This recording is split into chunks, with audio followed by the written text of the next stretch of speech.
Bien, je suis là aujourd'hui, demain au Congrès national des maires ruraux de France.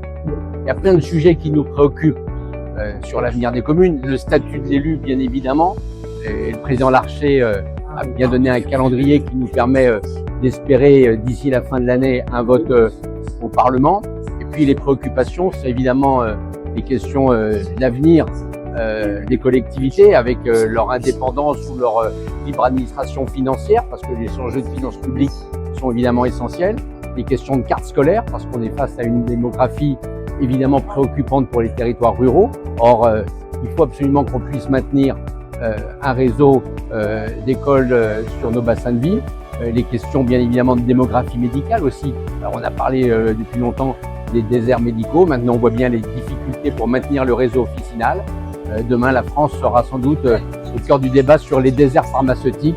Donc, c'est tous ces sujets-là qui nous préoccupent et qui nous rassemblent ici au Futuroscope, un territoire où déjà on a voulu inscrire l'avenir pour un département rural comme la Vienne.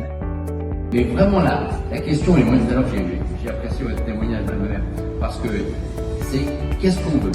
Si c'est juste une question d'indemnité, à la limite, c'est hyper simple. Il va falloir que l'État inscrive les lignes en conséquence. Est-ce que c'est vraiment qu'une question après? J'ai le ras-le-bol des élus dans le dernier mandat, et jamais un mandat n'a été aussi difficile que depuis 2020.